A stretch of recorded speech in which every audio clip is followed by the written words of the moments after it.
ಎಲ್ರಿಗೂ ನಮಸ್ಕಾರ.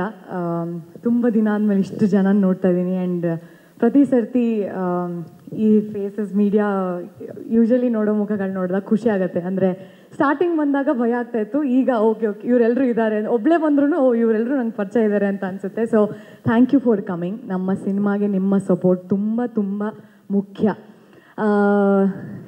ಎಲ್ಲ ಗೆಸ್ಟ್ಗಳು ಬಂದಿರೋರು ನಮ್ಮ ಸಿನಿಮಾಗೆ ಸಪೋರ್ಟ್ ಮಾಡೋಕ್ಕೆ, ನಮಗೆ ಸಪೋರ್ಟ್ ಮಾಡೋಕ್ಕೆ ಸೋನಿ ಸರ್, ಕಾರ್ತಿಕ್,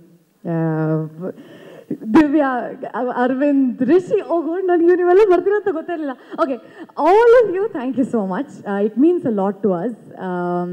ನಮ್ಮ ಹೀರೋ ಬರ್ಡೇ ಇವತ್ತು. Happy birthday Rithvik. ಈ ಸಿನಿಮಾ ಕತೆ ಹೇಳೋಕ್ಕೆ ರಿಷಿ ಮತ್ತು ರಿತ್ವಿಕ್ ಅವರಿಬ್ಬರು ಬಂದಿದ್ದರು. ಕತೆ ತುಂಬ ಇಷ್ಟ ಆಯಿತು ನನಗೆ. ಬಟ್ ಅದೇ ಅವ್ರು ಹೇಳಿದ ಆ ಟೈಮ್ಗೆ ನಾನು ಬೇರೆ ಶೂಟ್ ಒಪ್ಕೊಂಡ್ಬಿಟ್ಟಿದ್ದೆ. ನನಗೆ ಸಂದಿಗ್ಧ ಪರಿಸ್ಥಿತಿ. ಇವಾಗ ಚೆನ್ನಾಗಿದೆ ಕತೆ, ಆದರೆ ಡೇಟ್ಸ್ ಮ್ಯಾಚ್ ಆಗ್ತಾಯಿಲ್ಲ, ಏನು ಮಾಡೋದು ಅಂತ ಕಷ್ಟಪಟ್ಟು ಇಲ್ಲ ಆಗಲ್ಲ ಅಂತ ಹೇಳಿಬಿಟ್ಟೆ. ಅದಾದಮೇಲೆ ಅವರಿಲ್ಲ ನೋಡಿ ಅದು ಇದು ಅಂತ ಹೇಳಿದ್ರು. ಮುಂದೆಯಿಂದ ಆಯಿತು, ಆಗಲೇ ಇಲ್ಲ, ತುಂಬ ಟೈಟ್ ಶೆಡ್ಯೂಲ್ ಆಗೋಯ್ತು. ದೆನ್ ಸರಿ ಅದು ಮುಗೀತು. ಒಂದು ತಿಂಗಳು, 1.5 ತಿಂಗಳು, 2 ತಿಂಗಳು ಆಯಿತು ಅನಿಸುತ್ತೆ. ಇವ್ರುಗಳು ಪೋಸ್ಟ್ ಹಾಕಿದ್ರು, ಆ್ಯಕ್ಟ್ರೆಸ್ ಹುಡುಕ್ತಾ ಇದ್ದೀವಿ ಅಂತ ಎಲ್ಲ. ನಾನು ಅವಾಗ ನಂಬರ್ ಸೇವ್ ಆಗಿತ್ತಲ್ಲ ರಿಷಿ ಅವ್ರದ್ದು, ಅವ್ರ ಸ್ಟೋರಿಯಲ್ಲಿ ನೋಡಿದೆ ನಾನು. ಸೊ ನಾನು ಕಳಿಸಿ ಇದನ್ನು ನಾನು ಶೇರ್ ಮಾಡ್ತೀನಿ, ಯಾರಾದರೂ ಸಿಗ್ಬೋದೇನೋ ಅಂತ ಹೇಳಿ ನಾನು ಕಳಿಸಿ ನಾನು ಶೇರೂ ಮಾಡಿಬಿಟ್ಟೆ. ಸಿಗ್ತಾರೆ ಯಾರಾದರೂ ಅಟ್ಲೀಸ್ಟು, ಬೇರೆಯವ್ರು ಸಿಗಲಿ, ನನಗಂತೂ ಆಗಲಿಲ್ಲ ಅಂತ. ಅದಾದಮೇಲೆ ಮತ್ತೆ ನಾನು ಯಾವುದೋ ಒಂದು ಇವೆಂಟ್ ಅಲ್ಲಿ ಚರಣ್ ಅವ್ರನ್ನ ಮೀಟ್ ಮಾಡಿದೆ. ಸೊ ನನಗೆ ಗೊತ್ತಿರಲಿಲ್ಲ ಇವ್ರು ಇನ್ನೂ ಆ ಕಾನ್ವರ್ಸೇಷನ್ ಮಾಡ್ತಾಯಿದ್ರು, ನಿಶಾಂತ್ ಸರ್ ಎಲ್ಲರೂ ಈ ಕಾನ್ವರ್ಸೇಷನ್ ಆಗ್ತಾನೆ ಇತ್ತು ಅಂತ. ಸೊ ಶರಣ್ ಅವರು ಈ ಥರ ಏನು ಮಾಡ್ತಾಯಿದ್ದೀರಾ ಅಂತ ನನಗೆ ಕೇಳಿದ್ರು, ನೀವೇನು ಮಾಡ್ತಿದ್ದೀರಾ ಅಂತ ನಾನು ಕೇಳಿದೆ. ಸೊ ಅವಾಗ ಅವರು ನಾನು ಈ ಥರ ಒಂದು ಮಾನಮಿ ಅಂತ ಒಂದು ಸಿನಿಮಾ ಒಪ್ಕೊಂಡಿದ್ದೀನಿ. ಮಾನಮಿ ನನಗೆ ಗೊತ್ತು, ಮಾನಮಿ ಚೆನ್ನಾಗಿದೆ ಕತೆ, ಬಟ್ ಆಗಲಿಲ್ಲ ಶರಣ್ ಅಂತ ಹೇಳಿದಾಗ, ಅಯ್ಯೋ ಅವ್ರು ಇನ್ನೂ ನೀವೇ ಬೇಕು ಅಂತ ಟ್ರೈ ಮಾಡ್ತಾ ಇದ್ದಾರೆ, ನಿಮ್ಗೇನೋ ಡೇಟ್ಸ್ ಇಲ್ವಂತಲ್ಲ ಅಂತ. ಸೊ ನಾನು ಇಷ್ಟೆಲ್ಲ ಅಯ್ಯೋ ನನಗೆ ಅಷ್ಟು ಬಿಲ್ಡಪ್ ಏನಿಲ್ಲ, ಇವಾಗ ನಾನು ಮತ್ತೆ ಕತೆ ಕೇಳಲೇಬೇಕು. ಅವತ್ತು ಹಂಗೆ ಅನಿಸಿತ್ತು, ಚೆನ್ನಾಗಿದೆ ಅಂತ ಅನಿಸಿತ್ತು. ಈಗ ಮತ್ತೆ ಕೇಳಿ ಹಾಗೆ ಅನಿಸಿದ್ರೆ ಒಪ್ಕೊಂಬಿಟ್ಟು ಮಾಡೋಣ, ನೋಡೋಣ, ಡೇಟ್ಸ್ ಅವ್ರು ಮ್ಯಾನೇಜ್ ಮಾಡ್ಕೊಂಡ್ರೆ ಮಾಡ್ಕೊಳ್ತಾರೆ ಅಂತ. ಆಗ ಮತ್ತೆ ನಾನು ರಿಷಿಗೆ ಮೆಸೇಜ್ ಮಾಡಿ, ರಿಷಿ ಇನ್ನೊಂದು ಸರ್ತಿ ನನಗೆ ಕತೆ ಕೇಳೋಕ್ಕೆ ಇಷ್ಟ, ಆಗತ್ತಾ ಅಂತ. ದೆನ್ ರೋಚಿತ್, ಹಾಯ್, ನೀವು ಹಂಗೆ ಮುಖ ಮುಚ್ಕೊಂಡು ಕೂತ್ಕೊಂಡ್ರೆ ನಾನು ಯಾರಂತ ಗೊತ್ತಾ, ಹಾಯ್. ಸೊ ದೆನ್ ಅವರು ಮತ್ತೆ ಕತೆ ಹೇಳಿದ್ರು. ಅವತ್ತು ಎಷ್ಟು ಇಷ್ಟ ಆಯಿತು, ಸೆಕೆಂಡ್ ಟೈಮ್ ಇನ್ನೂ ಇಷ್ಟ ಆಯಿತು. ಬಿಕಾಸ್ ನಿಶಾಂತ್ ಸರ್ ಹೇಳ್ದಂಗೆ ರಿಷಿ ಅವರು ಒಂದು ಸರ್ತಿ ಕತೆ ಹೇಳೋಕ್ಕೆ ಸ್ಟಾರ್ಟ್ ಮಾಡಿದ್ರೆ ಅಟೆನ್ಷನ್ ಎಲ್ಲೂ ಹೋಗಲ್ಲ, ಅಷ್ಟು ಚೆನ್ನಾಗಿ ಕತೆ ಹೇಳ್ತಾರೆ. ಅವತ್ತು ಅದನ್ನು ಮಾಡಿದ್ರು. ನಾನು ಐ ವಿಲ್ ಡೂ ಇಟ್ ಅಂತ ಆನ್ ಸ್ಪಾಟ್ ಹೇಳಿ, ಅದಾದಮೇಲೆ ಡೇಟ್ಸ್ ನೀವೇ ಮ್ಯಾನೇಜ್ ಮಾಡಬೇಕಾಯ್ತು. ಆಯಿತು, ನೀವು ಯಾವ ಡೇಟ್ಸ್ ಹೇಳ್ತೀರೋ ಅದು ಮ್ಯಾನೇಜ್ ಮಾಡ್ಕೊಳ್ತೀವಿ ಅಂತ. ಸೊ ನನಗೆ ತುಂಬ ಸಪೋರ್ಟಿವ್ ಆಗಿ ನಿಶಾಂತ್ ಸರ್ ಆಗಿರ್ಬೋದು, ರಿಷಿ ಆಗಿರ್ಬೋದು, ತುಂಬ ಪೇಷಂಟಾಗಿ ಪ್ರೊಡಕ್ಷನ್ ಕಡೆಯಿಂದ Shilpa ma'am, they very supportive. ಹಾಗೆ ಶುರುವಾದಂಥ ನನ್ನ ಜರ್ನಿ ವಿತ್ ಮಾನಮಿ. ನನ್ನ ಹಣೆಯಲ್ಲಿ ಬರೆದಿತ್ತು ಈ ಸಿನಿಮಾದಲ್ಲಿ ನಾನೇ ಮಾಡಬೇಕಂತ. ಸೊ ಏನೋ ಹೇಳ್ತಾರಲ್ಲ, ದಾನೆ ದಾನೆ ಪೇ ಲಿಖಾ ಹೈ ಕಾನೆ ವಾಲೋ ಕಾ ನಾಮ್ ಅಂತ. ದಿಸ್ ಇಸ್ ಮೈ ನನ್ನ ಊಟ ಇಲ್ಲಿ ಬರೆದಿತ್ತು ಅನಿಸುತ್ತೆ. ಸೊ ಹಂಗೆ ಸಿಕ್ಕಿದಂಥ ಸಿನಿಮಾ ನನಗೆ. ಈ ಸಿನಿಮಾಗೆ ಬಂದ ಮೇಲೆ ನನಗೆ ಎಂತೆಂಥ ಕಲಾವಿದರು ಇಲ್ಲಿ ಇದ್ದಾರೆ ಅನ್ನೋದು ಗೊತ್ತಾಯಿತು. ನನಗೆ ಶಿವು ಸರ್ ಕೆಲಸ ನಾನು ಮೊದಲೇ ನೋಡಿದ್ದೆ, ಬಟ್ ಈ ಸಿನಿಮಾದಲ್ಲಿ ಅವ್ರ ವರ್ಕ್ ಅವ್ರ ಎಲ್ಲ ಸಿನಿಮಾಗಿಂತ ವಿಭಿನ್ನವಾಗಿದೆ. That is the thing. ನಾವು ಒಂದೊಂದು ಪ್ರಾಜೆಕ್ಟಿಂದ ಒಂದೊಂದು ವಿಭಿನ್ನವಾಗಿ ಏನೋ ಒಂದು ತೊಗೊಂಡು ಮಾಡ್ತಾ ಇರಬೇಕು. ನಮ್ಮ ಕೆಲಸಗಳು ನಮಗೆ ಇಷ್ಟ ಆಗ್ತಾ ಹೋಗಬೇಕು, ವಿಭಿನ್ನ ಅನಿಸ್ಬೇಕು. ಹಾಗೆ ಅನಿಸಿದಂಥ ಒಂದು ಕೆಲಸ ನನಗೆ ಶಿವು ಸರ್ ಅವ್ರದ್ದು. ಆ್ಯಂಡ್ ರಿತ್ವಿಕ್ ಅವರು ನನಗೆ ನನ್ನ ಕೋ ಆ್ಯಕ್ಟರ್. ಇನ್ಫ್ಯಾಕ್ಟ್ ನಾನು ಅವರ ಸೀರಿಯಲ್ಗಳನ್ನ ಅಷ್ಟು ನೋಡಿರಲಿಲ್ಲ.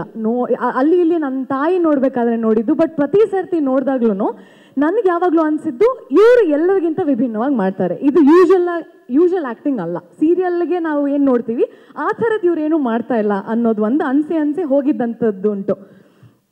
ಸೊ ನಾನು ನೋಡಿದ ಸೀರಿಯಲ್ಲು ರಿತ್ವಿಕ್ ಮತ್ತು ರಿಷಿ ಅವ್ರ ಸೀರಿಯಲ್ಲು.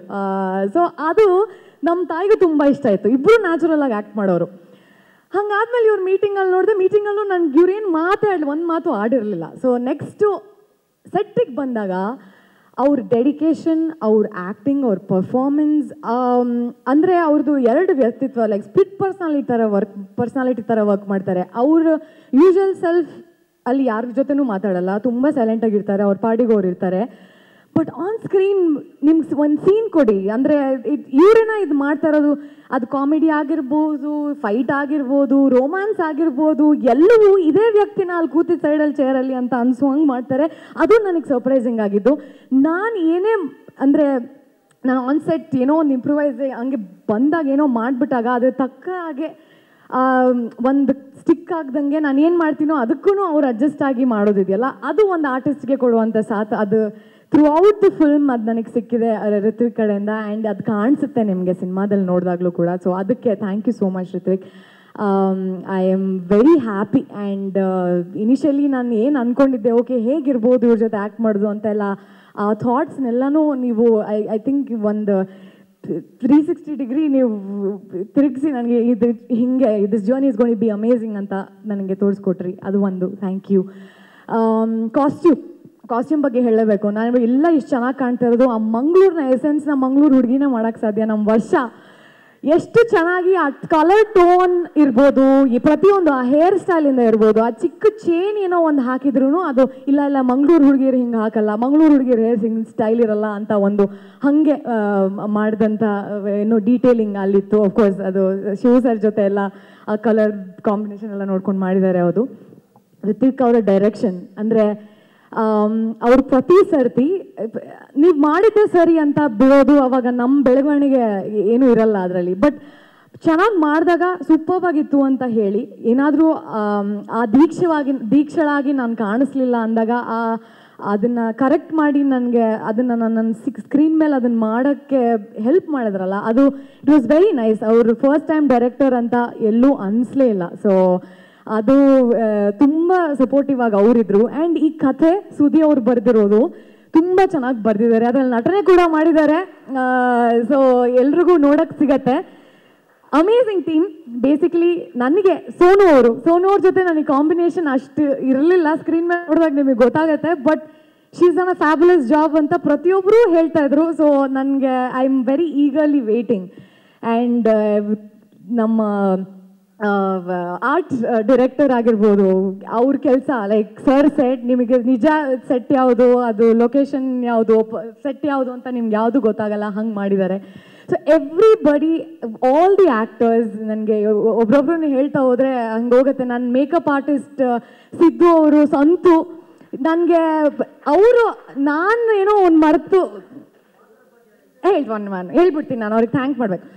ಸೊ ನಾನೇನೋ ಒಂದು ಮರ್ತರೂ ಆ ಒಂದು ಪಾತ್ರವಾಗಿ ಕಾಣಿಸೋದಕ್ಕೆ ಅವರು ನನಗೆ ತುಂಬ ಸಪೋರ್ಟಿವ್ ಆಗಿದ್ದಾರೆ. ಅದೆಲ್ಲದಕ್ಕೂ ಥ್ಯಾಂಕ್ ಯು ಸೋ ಮಚ್. ದೀಕ್ಷಳ ಪಾತ್ರ ಅಂತ ಬಂದರೆ, ಇವಳು ಏನು ಡಿಸೈಡ್ ಮಾಡ್ತಾಳೆ, ಏನನ್ನು ಅಂದ್ಕೊಂಡು ಏನು ಮಾಡ್ತಾಳೆ ಅನ್ನೋದು ಅವಳಿಗೂ ಗೊತ್ತಿರಲ್ಲ. ಸೊ ಅಂಥದ್ದೊಂದು ಪಾತ್ರ. ಆ ಪಾತ್ರಕ್ಕೂ ಚೈತ್ರೊಳಗೂ ಅಜಗಜಾಂತರ ವ್ಯತ್ಯಾಸ. ನಾನು ವೆರಿ ಕ್ಯಾಲ್ಕುಲೇಟಿವ್, ನಾನು ಹಿಂಗೆ ಇದೇ ಆಗಬೇಕು, ಈ ಟೈಮ್ಗೆ ಆಗಬೇಕು ಅಂತ ಯೋಚನೆ ಮಾಡಿ ಮಾಡುವಂಥವಳು. ಬಟ್ ದೀಕ್ಷಾ ಹಂಗೇನೂ ಅಲ್ಲ. She is very emotional, she is reactive. ಅಲ್ಲಿ ಏನು ಅನಿಸುತ್ತೋ ಅದನ್ನು ಮಾಡುವಂಥವಳು. ಆ್ಯಂಡ್ ಯಾವುದಕ್ಕೂ ಏನೋ ಅನ್ಅಪಾಲಜೆಟಿಕ್ಲಿ ಶಿ ಲಿವ್ಸ್ ಹರ್ ಲೈಫ್. ಅವಳು ತಗೊಳ್ಳೋ ಡಿಸಿಷನ್ಸ್ನ ಹಿಂದೆ ಯೋಚನೆ ಮಾಡಿ ಸರಿ ತಪ್ಪ ಅಂತ ತೂಗದೆ ಅವಳ ಜೀವನನ ಅವಳು ನಡೆಸಿ, ಅವಳಿಗೆ ಅನಿಸಿದ್ದನ್ನ ಹೇಳಿ, ಅವಳಿಗೆ ಬೇಕಾದಂಗೆ ಬದುಕುವಂಥ ಒಂದು ಪಾತ್ರ. ಆ ಪಾತ್ರನ ನಾನು ಆದಷ್ಟು ತಕ್ಕ ಮಟ್ಟಿಗೆ ಪೋರ್ಟ್ರೇ ಮಾಡೋಕ್ಕೆ ಟ್ರೈ ಮಾಡಿದ್ದೀನಿ. ಅದು ಹೇಗೆ ಬಂದಿದೆ ಅಂತ ನೀವುಗಳೇ ನೋಡಿ ಹೇಳಬೇಕು ಅಷ್ಟೇ.